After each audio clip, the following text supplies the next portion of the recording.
great university, and it's only going up because of you, so thank you. Thank you. All right. We got a number of legislators here today. We have Senators Wright, Senator Stargell, Representatives Gregory, Webb, Driscoll, Grant, Maggart, Representative-elect Maggart. I get everybody? I miss anybody on that? Okay, well, we thank you for that. We're highlighting some of the veterans legislation or veterans initiatives today.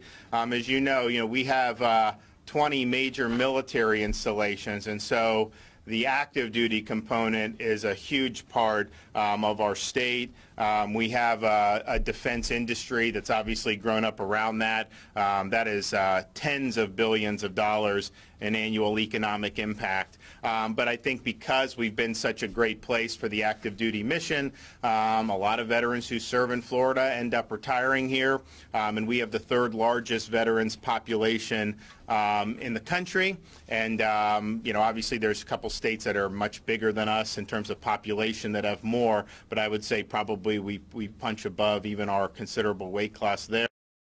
And the economic impact from veterans is over $18 billion in the state of Florida. So we support the active duty mission. We support our veterans. And our goal all along with Danny heading up our Florida Department of Veterans Affairs is for Florida to be #1 place for veterans. And we've taken a lot of initiatives in that regard. We were here at USF just a couple months ago announcing our Forward March initiative, trying to make a big difference in several important areas, including things like suicide prevention, post-traumatic stress, gaps in services for active duty, like legal services.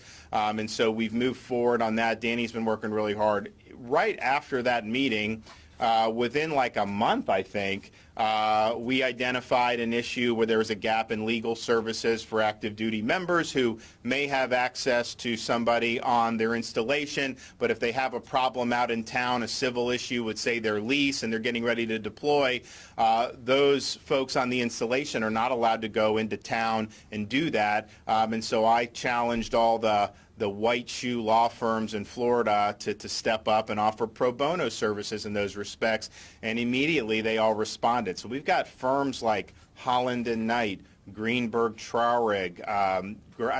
These guys charge $500–600 an hour, and they're going to be doing this for free pro bono. So that's a huge win for our veterans.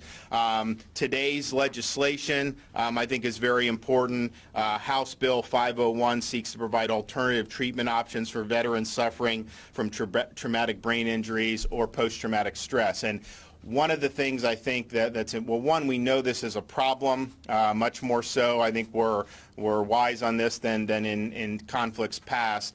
But we're trying to find innovative ways, and that is not just through government. Florida has some great private institutions, charitable institutions that have focused on ways to help and assist veterans suffering from post-traumatic stress. You have the Veterans Alternative that was, I was involved helping with their charity tournament that they did during Innisbrook.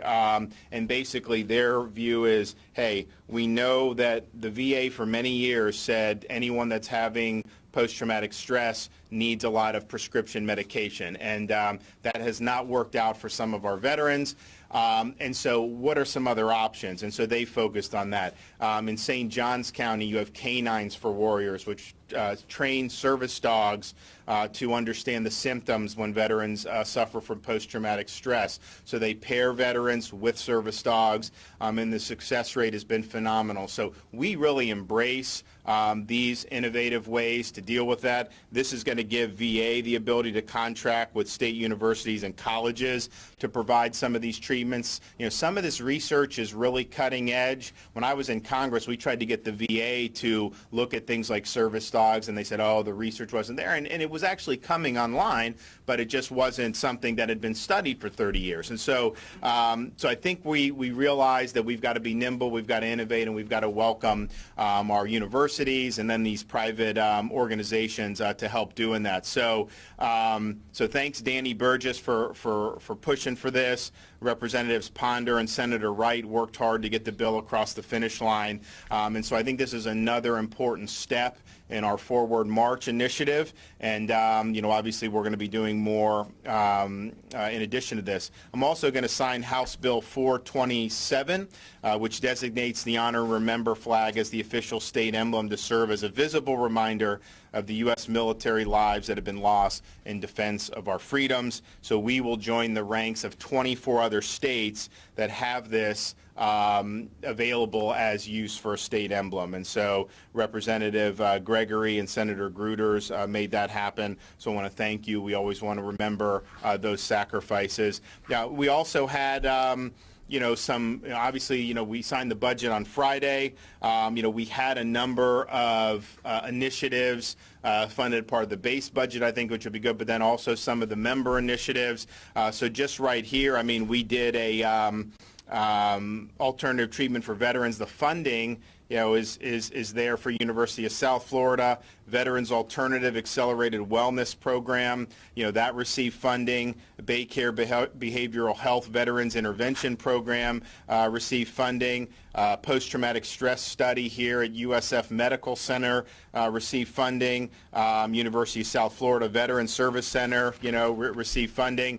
Florida Veterans Legal Helpline as well. So, I think those can make an impact, and I was happy to approve those. So, I want to give a couple of the legislators an opportunity to say a few things. We'll hear from our VA Executive Director Burgess. We'll hear the director here, and then we'll go ahead and get the John Hancock on the legislation.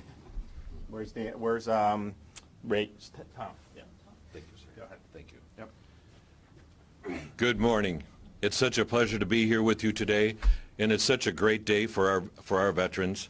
I'm so proud to be standing here today and knowing that we've got this bill signed. Thank you, sir, for doing that. Sure. Thank you so much, Governor. And the funding for our program. So I'm proud to be here. I want to tell you all that when this bill came before the House, it was voted 100% yays.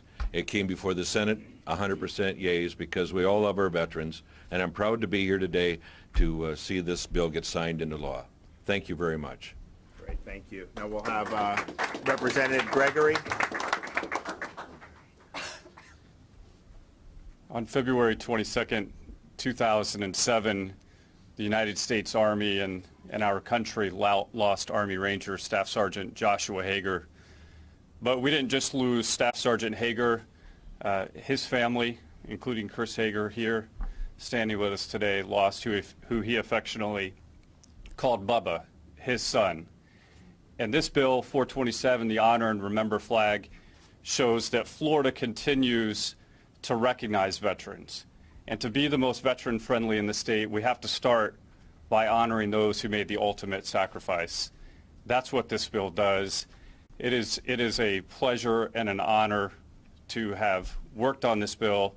I couldn't have gotten it through the House and the Senate without the relationships and working side by side with Senator Gruters and Senator Wright and Director Burgess. And it is a privilege to work for a governor who's a fellow officer, a fellow JAG, and understands what it means and what it takes to continue to move Florida forward in that direction. So we honor your sacrifice, Chris Hager, and to all those other Gold Star families, and we thank you for what you continue to do for our country today. Thank you. All right. Danny?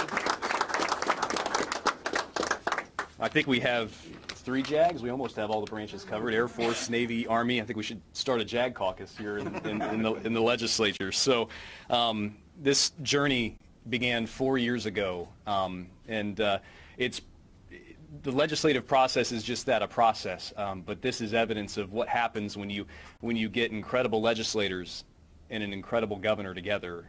They turn ideas into action and results. And we have that with our legislators, with Senator Gruters and Representative Gregory, and the Honor and Remember flag. We can never honor our fallen and the Gold Star families that are left behind to mourn the loss of their service member enough. Thank you so much for your commitment on that, to both of you.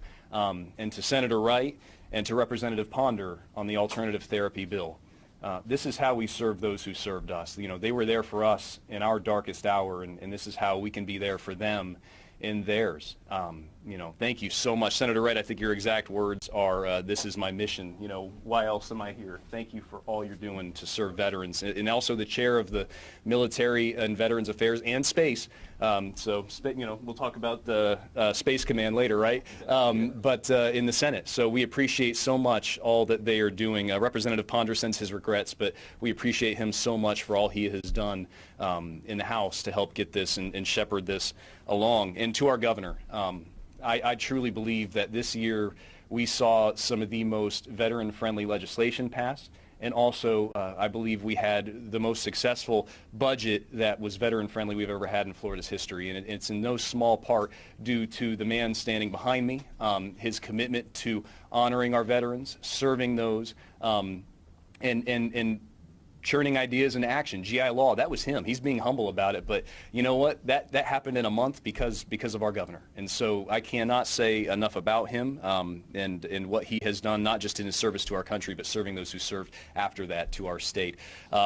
This is a great day. This is all about our veterans. And to the University of South Florida, it's no coincidence that we are here today and that USF is receiving the funds through the alternative therapy bill. They were recently ranked the most military-friendly university in the country in military times. And so the fact that USF is the recipient of these funds, the stewards of these funds, and will be conducting the study for us is no coincidence. We appreciate them so much, all they have done. Dr. Genschaft, President Genschaft, your team, and also the man that's standing behind me to my left, and his wonderful wife Amy, and Hero, a member of their family that everybody really wants to see, right?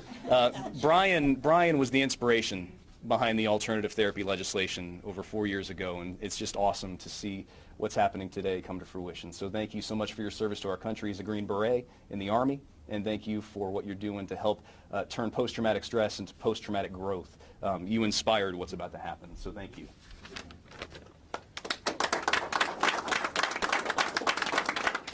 I'll keep this brief. I do want to echo everything that Danny said, all the thank yous, because we couldn't do this without all of you and all the support. And Governor, we really appreciate what you're doing for us here. I can tell you from a personal standpoint, I've been doing this almost 10 years, and alternative therapies, I've watched them change lives of our students and our veterans that are here. I've worked with Brian and seen the impact that ART has had on the lives of these veterans, and this is a momentous day for our veterans here in the state of Florida. And it's appropriate that we're doing it here, as Danny said, because USF, we're the most veteran-friendly school in the country, and we are the tip of the spear here in the state of Florida for making things happen and getting things and honoring and serving our veterans here in the state of Florida. So thank everybody for being here. I want to thank you all again. Governor, let's get this thing signed. We're going to do one more. Go ahead. Why don't you come on?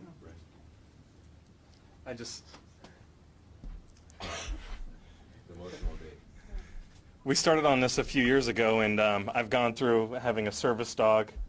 Yeah, Hero. I've done hyperbaric oxygen treatment. I've done music therapy.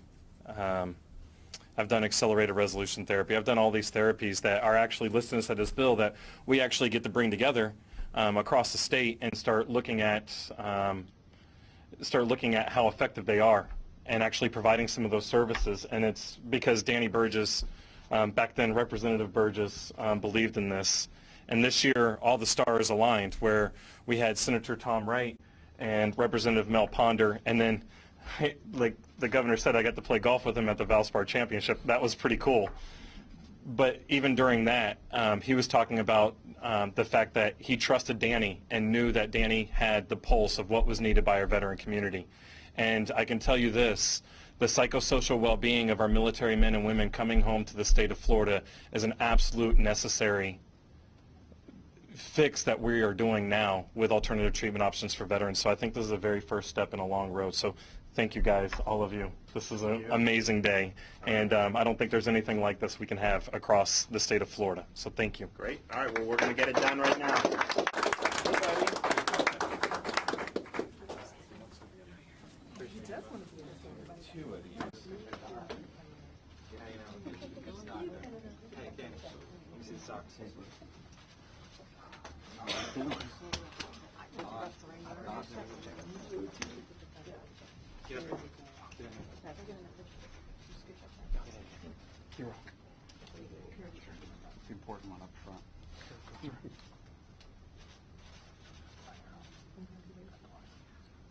right, so the first one, who wants one? Right? Thank you. No, I'll give you the honor of remembrance one. Anyone else? Brian. Oh, yeah, Brian. Hero. One more, Danny. Take it. Hey, get it. All right. The alternative treatment options for veterans. Yeah, don't taste good. Done in the book. All right.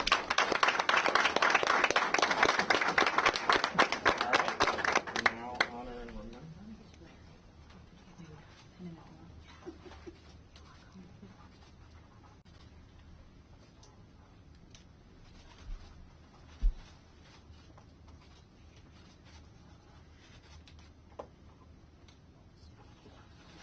All right, you get that one. All right. Anybody else? Ellie? There you go. Okay, good. Honor and remembrance.